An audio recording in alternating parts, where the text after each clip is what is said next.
Olá, sejam bem-vindos ao Psi em Áudio. Hoje a nossa proposta é um desafio fascinante, eu diria. A gente vai explorar um dos textos mais complexos e instigantes do psicanalista Jacques Lacan. Exato. É o Seminário 24, de 1976-77. Com aquele título, L'insou qui sait de l'une bévue, c'est l'amour. Pois é, um título quase intraduzível que já mostra bem o estilo dele no final da obra, né? E olha, a ideia aqui não é esgotar o assunto, o que seria impossível, Nem pensar. mas sim oferecer uma porta de entrada, um caminho para a gente entender o pensamento do Lacan nesse período. A gente vai focar nas ideias centrais sobre identidade, sobre a estrutura da psique e o que ele propõe, afinal, como o final de uma análise. Exato. A nossa missão é tentar tornar acessível um pensamento que usa conceitos da matemática, da topologia. Anéis, nós. Isso. Coisas que parecem distantes, mas que ele usa para falar da nossa mente. Então vamos lá, vamos desembrulhar isso. Vamos. Bom, para começar, uma pergunta que me parece fundamental no seminário é: como é que a gente forma a nossa identidade? Lacan volta lá nas ideias do Freud sobre identificação, né? Isso, ele revisita esse tema. Ele destaca 3 formas principais de identificação que Freud descreveu. A primeira é, a mais clássica, a identificação amorosa, ou ao pai. Ah, sim. É a criança que imita o pai, querendo ser como ele. É uma identificação que se baseia no amor e na admiração. Ok, essa é a mais conhecida, mas as outras são bem mais curiosas. A identificação histérica, por exemplo? Essa é a diferente. É uma identificação por participação, por contágio, sabe? É como se identificar com o sofrimento ou com o desejo de outra pessoa. Sentindo o que ela sente. Exatamente. Não é quero ser como você, é mais sinto o que você sente. Impactante. A identificação ao traço unário. Essa é a mais curiosa, sem dúvida, porque aqui você não se identifica com a pessoa inteira. Nem com o sentimento dela. Não. Você se identifica com um único traço. Um detalhe, que pode até ser de alguém que te é indiferente. E o exemplo que Lacan usa é forte. O bigodinho do Führer. Exato. A identificação de uma massa com um detalhe. Um traço, um detalhe que vira um símbolo com poder gigantesco. Nossa. Isso leva a uma pergunta que é quase uma provocação. Se a análise, de alguma forma, mexe com a identidade, qual seria o objetivo no final?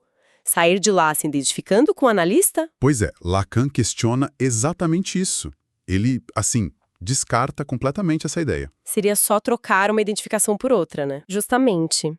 Para ele, isso seria um fracasso.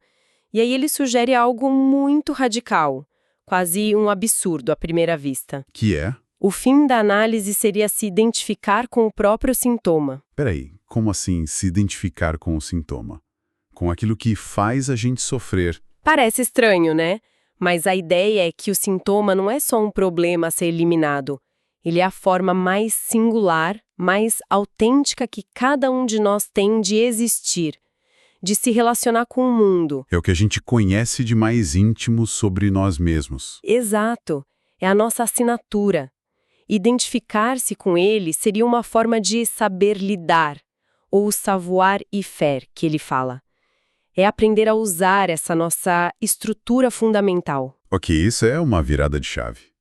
E é aqui eu imagino que a conversa fica ainda mais visual e abstrata. Totalmente. Para explicar essa estrutura, Lacan não usa só palavras, ele vai para a geometria. Ele diz que a estrutura do ser humano é tórica. Tórica vem de touro, né? A forma de um donut. Ou de uma câmara de ar. Isso. E essa metáfora é muito poderosa. Porque nós não somos como uma esfera, com um dentro claramente separado de um fora. O touro é uma superfície contínua. Sei. Pensa no nosso sistema digestivo, por exemplo. É um tubo que começa na boca e termina no ânus. O que está dentro desse tubo, na verdade, é uma continuação do mundo exterior. Nossa, é verdade. Nunca tinha pensado nisso assim. E o que essa forma de donut explica sobre a nossa psique? Explica que o inconsciente não está enterrado num lugar profundo, inacessível. Ah! Ele está na superfície, nessa estrutura contínua. O dentro e o fora se conectam o tempo todo. E Lacan usa manipulações dessa forma, tipo cortes, inversões, para visualizar como as identificações e os registros da psique se relacionam. E são o real, o simbólico e o imaginário. Exatamente. E ele leva essa ideia da topologia ainda mais longe. É aí que entra o famoso nó borromiano. Isso mesmo. O nó borromiano é a evolução dessa ideia. Imagine 3 anéis, 3 círculos, Certo. entrelaçados de uma forma muito específica.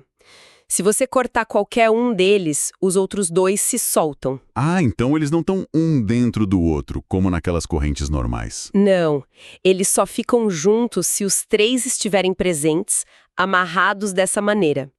E para Lacan, esses 3 anéis são... O simbólico, o imaginário e o real. Perfeito.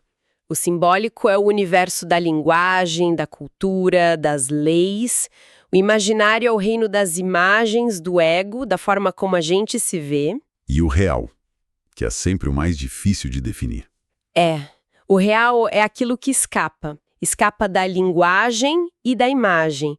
É o impossível, o traumático, aquilo que não dá para simbolizar. Então, a nossa realidade psicológica, a nossa sanidade, digamos assim, só se sustenta com esses 3 registros amarrados desse jeito. Precisamente. O nó mostra que não existe um sem o outro. A nossa saúde mental depende dessa amarração. E o sintoma? O sintoma, com TH. Isso. O sintoma, muitas vezes, funciona como um 4º anel. O anel que entra para segurar tudo junto quando essa amarração original falha por algum motivo. Caramba.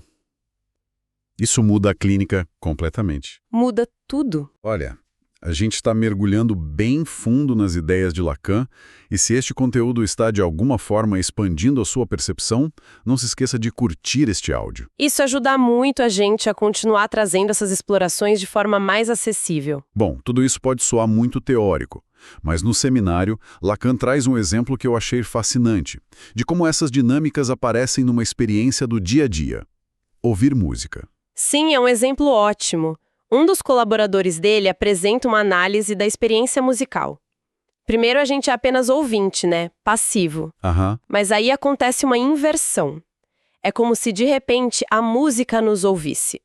Como se ela nos fizesse uma pergunta. Que interessante. E essa experiência pode transformar num sentimento? Exato. Pode transformar a tristeza em nostalgia. A felicidade de estar triste, como dizia o Victor Hugo. Exatamente. Na nostalgia, o objeto que causa tristeza, ele se torna vago. Ele meio que evapora.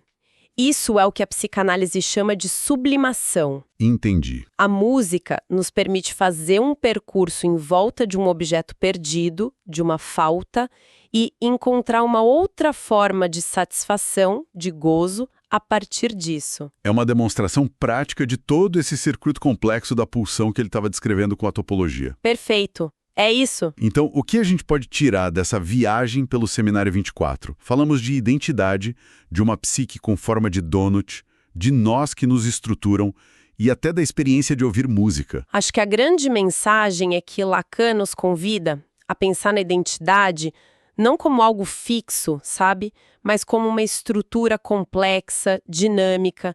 E a topologia não é só uma ilustração. É uma ferramenta de pensamento. É uma ferramenta para pensar a complexidade do inconsciente, do desejo. E o objetivo de uma análise nessa visão não é alcançar uma suposta normalidade. Certo. É desenvolver um saber lidar com a nossa própria estrutura, com o nosso sintoma. Lacan diz que a psicanálise não é uma ciência que progride, mas uma prática para se sentir melhor.